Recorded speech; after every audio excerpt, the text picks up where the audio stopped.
Will you see? You will.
Ladies and gentlemen, the President of the United States, accompanied by the CEO and President of the National Coalition Against Domestic Violence, Ruth Glenn.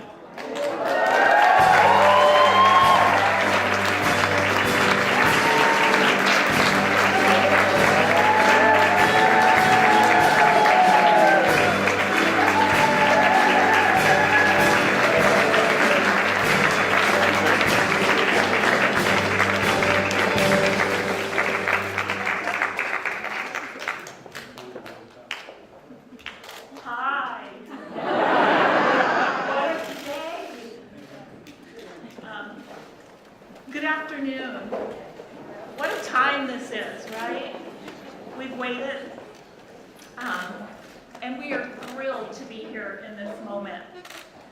The Violence Against Women Act addresses domestic violence, sexual assault, dating violence, and stalking, and this reauthorization does it in a more holistic way. As a pre-VAWA survivor of domestic violence, I personally understand the importance. And as the CEO of the National Coalition Against Domestic Violence, I also understand the importance. For those of us in this room, answering the calls of survivors, literally and metaphorically, we understand that survivors are not one-dimensional. Individual survivors have different needs and different life circumstances. Some live in rural communities, and others live in urban communities. Some have children and others do not. Some need housing, some need advocacy, and some do not. Some need housing, some survivors reach out to law enforcement for help, and others reach out to their communities. Some survivors are young persons and others are older adults. Some have disabilities, some do not.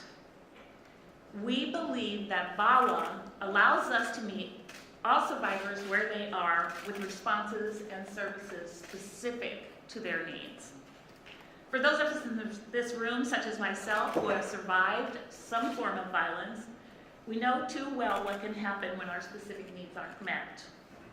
NCADV, our colleagues of the National Task Force to End Sexual and Domestic Violence, and every person who has worked for the past 5 years for the reauthorization are glad to be here in this moment. We in this room also want to thank the advocates on the ground who have devoted their lives to working with survivors of domestic violence and sexual assault.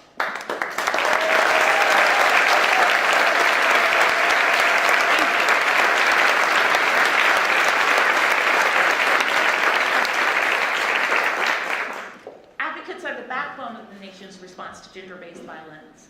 And with this bill, this nation has committed to them as well. These 5 years of hard work to renew and strengthen VAWA would not be possible without the same tenacity and compassion of all, including bipartisan members of Congress and their staff. And including a man who became champion on these issues more than three decades ago. A person who saw the need, listened to survivors, walked with advocates, and challenged others to join him and those survivors and advocates to improve our nation's laws and help change the social norms. A man who led the effort in the Senate to write the first VAWA and to keep strengthening it over the years. A person I had the privilege of introducing in 2014 during our collective celebration of the 20th anniversary of VAWA. Here I am again.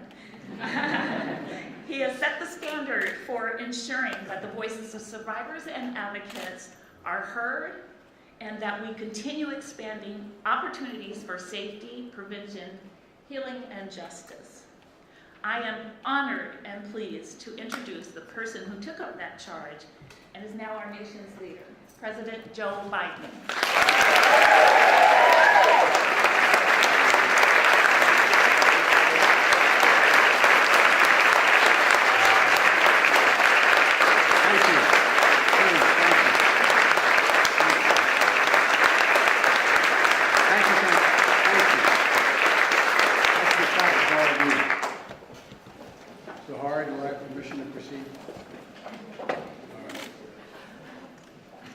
First of all, as I was standing there listening, I should say that thank all of you, everyone in this room. It didn't change the law. We set out, and remember, some of you way back when I first wrote this legislation, to change the culture.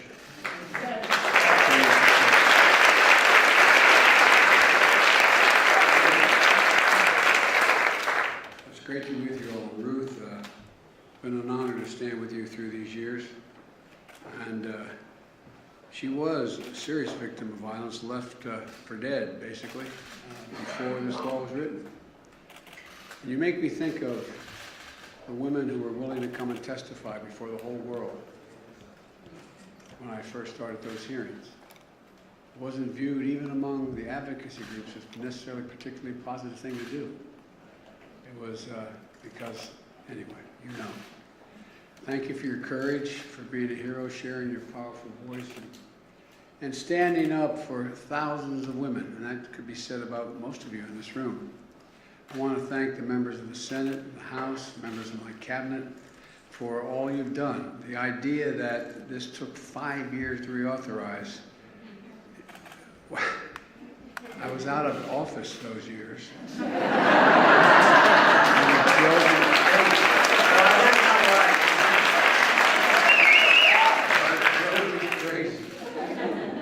drove me crazy, the rationale for why we weren't Anyway, I know some of you think maybe I should be out of office for another 4 years, but the point is, it's wonderful to see so many brave survivors, dedicated advocates, and truly old friends. So many have worked so hard to modernize the Violence Against Women Act, to make it stronger, make sure that it endures. And the reason we've been able to do so much, make so much progress in the past 20 years is because of all of you. I know some of you aren't even 28 years old, so it doesn't count. But all kidding aside, it really does. Again, I keep coming back to you, change the culture, not just the law. And I want to thank the bipartisan members of Congress who helped get this latest reauthorization. Brian Feinstein, Joni Ernst, Lisa Murkowski, and in the House, representatives, nobody worked harder than Sheila Jackson Lee.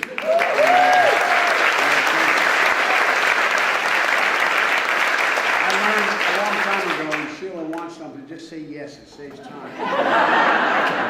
And Jerry Nadler, a great friend and a great congressman, and Brian Fitzpatrick. Brian, thank you. Look, thank you for coming together and never giving up. You know, the fact is, it really wasn't so long ago this country didn't want to talk about violence against women, let alone as being a national epidemic, something that government had to address. As a society, we literally looked away. We looked away. In many places it wasn't a crime, and I recall how many times I was told in the prelude to writing the legislation, it's a family affair. You don't understand, Biden. It's a family affair. When I began, along with others, to pursue this legislation that changes this issue, we were told that we would literally be responsible for the disintegration of American families in major press. It wasn't just the wackadoos. It was in mainstream press. And we talked about creating shelters, give survivors a way out, because so many don't have a way out, and their children. By the way, the vast majority of children on the street with their mothers are there because she's a victim of domestic violence. And here's what they said, here's what they wrote. They said, these shelters, providing shelters, was nothing more than indoctrination centers for women's liberation issues. Now, I can get you the article. It's fact. Not a joke. Not a joke. And calling the police meant having to stand in front of your abuser, your significant other, your husband, whomever, and say he did it. And I used to say, when I'd get heat on this, when I spoke, I remember making a speech at the Chamber of Commerce, and someone said, "You're going overboard here." I said, "Let me ask you, Jack." I said, if you had a 320-pound guy who could bench 400 pounds stand in front of you and smacked you, you're going to say he did it? Because you know he's going to come back. Look, there were very few police departments that had trained personnel. I mean, very few. I'm sure there were some, I just can't remember any of them. No, I really mean it. As a matter of fact, I don't think there were any special victims units in most of the police departments around the country before this legislation was written. Now there's programs that are on TV for the last 25, 30 years. No, but I really mean it. It mattered. That's what I mean about changing the culture. Look, and there were too few places you could go for advice or for help. Where would you go? And how many times? I remember the biggest fights I had were the second time around with universities. With universities. Where do you show up? Where do you report this? Well, we don't want to. I mean, major universities. Not Podunk University, major universities. It took time to change the culture, and you did it. You did it. There was no national hotline. I remember going, all kidding aside, there have been millions of women who hit that hotline. All the brave guys I talked to, they'd say, "Biden, you're overdoing this." And I'd say, tell you what, if somebody who was twice your size beating the living crap out of you, you're in the same apartment with them, how do you go and pick up the phone and call for help? Women would hide and say, I can't say where I am. I don't know. Help me. That's how we got Microsoft and others in this fight with us. To help us physically locate so the police could pick up where that call was coming from. That was the background. when I first wrote the Violence Against Women Act in 1990. To provide more protection against domestic violence, stalking, sexual assault, to support survivors, and help them find ways out of their abusive situations. And say, why didn't she leave? Well, she didn't leave. She had no place to go, and she had 2 kids with her. No money, nothing. No family to go to. Leave? I've been asked time to time, is the reason, I guess I got a little overwrought about this legislation early on. Not that I ever get overwrought. And I literally, the most oft asked questions for the first 3 years of the act was, well, why are you so passionate about this? Was your mother a victim of domestic violence? Was your sister or your wife, were they victims? Swear to God, that was the most oft asked question of me. And I said, no, that's not the answer. I happen to be raised by a gentle, decent man who taught all of his children, and I mean this with a lot of my heart. Lisa, you know this. You knew my dad. My dad would say the greatest sin of all that anyone could commit would be abuse of power. And the cardinal sin was for a man to raise his hand to a woman or a child. That's what this law has always been about, the abuse of power. Whether it ends in a rape or just a physical abuse, it's about the abuse of power. So I believe that many of you in this room did, that I believe that too. And the only way we could change the culture was by shining an ugly, bright light on it and speaking its name. Make all the speeches you wanted. But until those women had the courage, and I remember in the back room, holding it, it's going to be okay. It's going to be okay. Can you imagine being among the first to stand before the whole damn world? And millions of people hear you recite how you were abused? It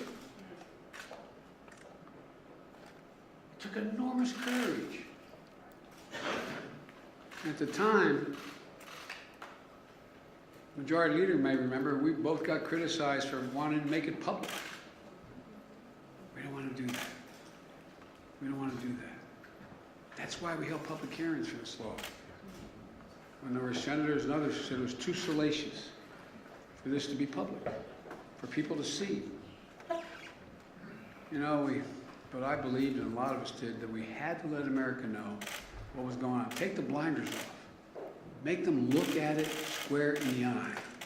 All the ugly side of it. Because I believed, as all of you did, that Americans were basically decent, honorable people. But they didn't want to get involved. Didn't want to get involved. How many times have you been in a crowded airport or in a circumstance where you see a man not physically beating, but abusing a woman? You just say, no, I don't want to do that. I don't know what to do. Well, I believe that if they could see the truth of what was going on, we could begin slowly to make change. And that's exactly what you all did. That's what happened. This law broke the dam of congressional resistance and cultural resistance. And it brought this hidden epidemic out of the shadows. You know, its introduction, it introduced our nation and so many brave survivors. Those stories changed the way America saw the issue. I mean, in a literal sense, it's hard to believe, even when I go back and think of how it started and where it was. As a practical matter, things began to shift. The legal and social burdens away from survivors and on to perpetrators and where they belong. Made addressing gender violence a shared priority with a determined, coordinated response. We created a hotline, as I said, for millions of women who have used the hotline. And again, I'll never forget being told the first time. I said, what did you do? She said, I got behind the drapes. I held the phone. And I said, pray God, pray God. Don't let them hear this. Pray God, pray God. It supported shelters and rape crisis centers, housing, legal assistance, creating life-saving options for women and children all across the country. and help train police officers, advocates, prosecutors, judges, court personnel to make the entire justice system fair and more responsive to the needs of survivors. I'll never forget, Chris, I went to the family court when I was writing this, and the family court in my state's like many of yours. And I watched, because I was told this would happen, I watched a woman come up to the desk and say, I want to report that my husband's beating you. Well, why don't you have a seat over there? Not a joke. Go back and check your family courts back in the day. That's what happened. That's okay. You go over here. We'll get to that. No. I need help now. You know, the law has saved lives. It's helped women rebuild their lives. The hardest thing to get done was arrest on information.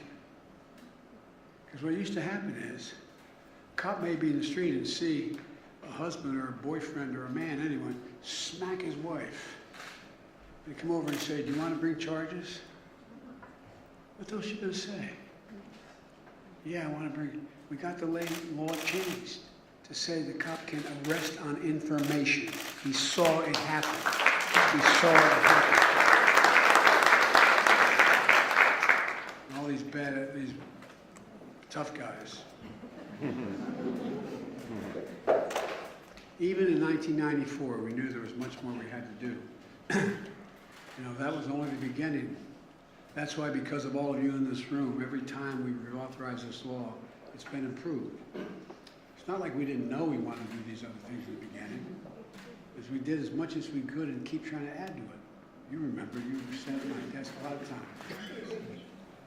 Broadening from domestic violence includes stalking, sexual assault in 2000, that was the change made. Expanding access to services for immigrants and communities of color in 2005, that was the change. Restoring jurisdiction of tribal courts.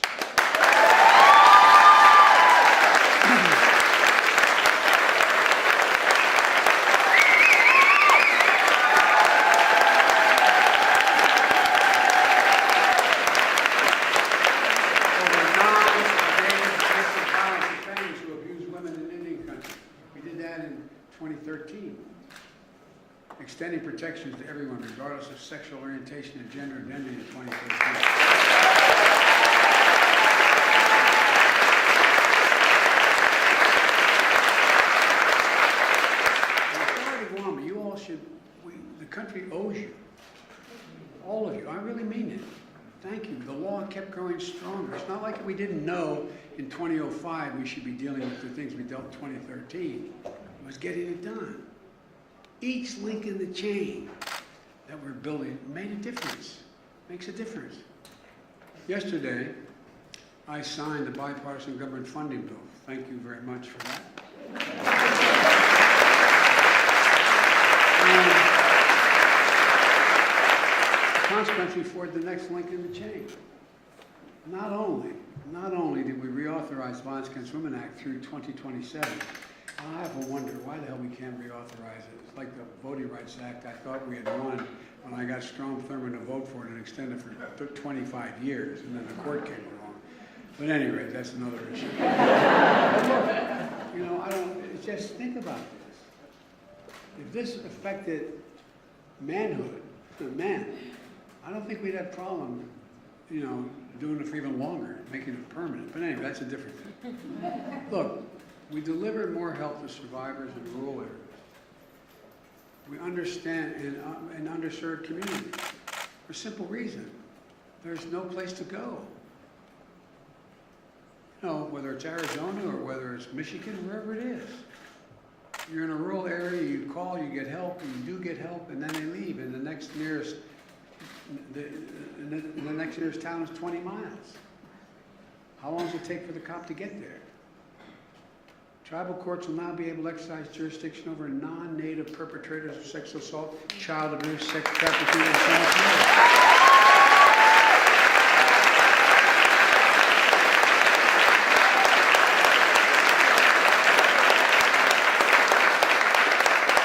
You've all added added new services and resources for folks most underserved communities, the LGBTQ community, survivors of those rural communities, providing more support, legal services for law enforcement to get training they need to help handle the trauma of survivors are experiencing. And by the way, it's not a criticism of the police. For all the mistakes police make and all the things they do wrong, we expect them to be everything from a counselor to an expert on sexual violence to an expert on all these things. But, you know, these are vast majority. People with, you know, degrees that are 2-year degrees after school. I mean, they're smart, but we expect them to be psychologists. We expect them to be everything. So we established a new civil rights cause of action for those whose intimate images were shared on the public screen. How many times have you heard, I bet everybody knows somebody somewhere along the line, that in an intimate relationship, what happened was the guy takes a revealing picture of his naked friend or whatever in a compromising position, and then literally, in a sense, blackmails or mortifies that person. Send it out, put it online. Giving survivors real resources against abuse now. Ex-partners and stalkers who seek to humiliate and hurt them. You've created new programs to help end the backlog of the rape kits. And those rape kits, by the way, I don't know, you ought to go to your major cities, those of you in the House and Senate, this group probably has, which I have done. And this backlog is so significant. You could solve literally a significant portion of, look, the only thing I learned that's worse than for a woman, worse than a woman who is abused or raped and says it's Charlie who did it and no one believes her, him against her. And when you can take a look, if you take a look at those rape kits, went through them all, you could identify and arrest probably 40–50% of the rapists in America. They're all there. Their DNAs are there. It's all in line. And run it against the whole panoply. Very few rapists rape only once. So look, that, you know, there's a lot that goes unprocessed. And we have to make sure survivors get compensation, and if there have been delays in their cases, you know, we made improvements in the National Criminal Background Check System to help states investigate and prosecute cases when abusers who are barred from purchasing firearms attempt to do so. That we've done federally. Quite frankly, that's one of the things that held up this bill for much too long. Much too long. Those are just a few of the ways we've strengthened not we, you've strengthened the law, because I just came back on the range again. But look, it comes on top of the work we've done together over the last years to make progress. We know the pandemic only exacerbated instances of domestic violence and sexual violence. It shot up like a Roman candle. And through the American Rescue Plan, the administration directed $1 billion in supplemental funding for domestic violence and sexual assault services.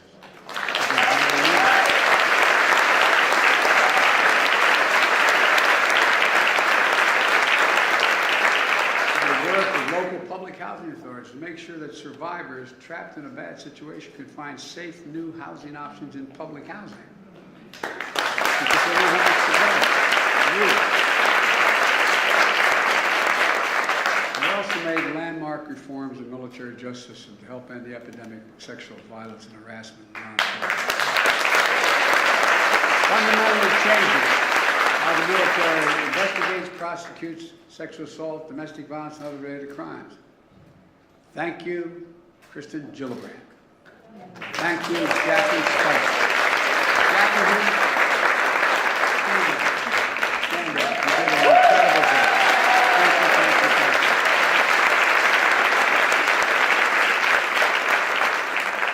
Earlier this month, I signed a bipartisan bill that ends what we know as forced arbitration.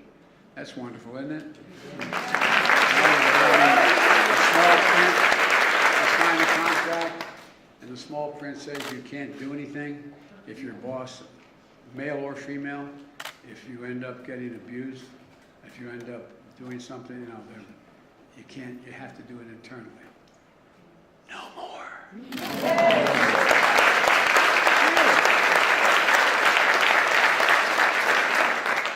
90% of the people who sign those don't even know what's in the contract.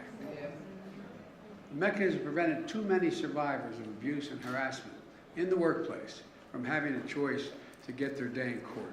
Look, there's just a few of the steps you've all taken and how much you've improved this legislation. But as everyone in this room knows, this work is not going to stop. It never stops.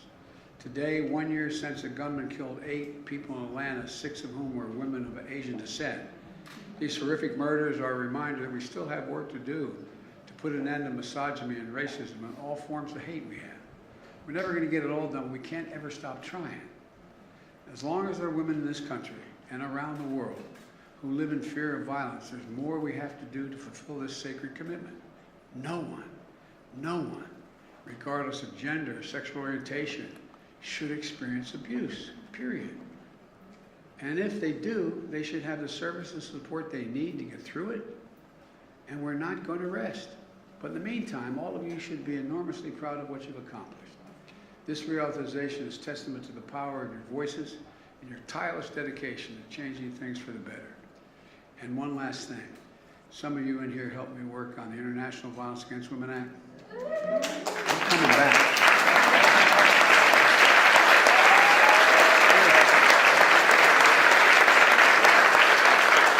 I'll tell you a very short concluding story. When I was vice president, I can't remember, about the 7th year in or thereabouts, I was in India. And I met at the home where Mahatma Gandhi was able to be hidden for a long while. And I met with 2 of the daughters of India's most serious liberators. And you know, I thought they were going to ask me questions about, U.S.-Indian relations. They said, can you help us write a Violence Against Women Act? Not a joke. Just by some of you speaking out, Republicans and Democrats, just by you speaking out about how we abhor those nations that do in fact call for and go through the list, is changing behaviors. I think we have to even be stronger than that, but that's another boring speech. But look, let's keep going. Thank you all. May God bless you all, and may God protect our troops. Thank you, thank you.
Mr. Chairman.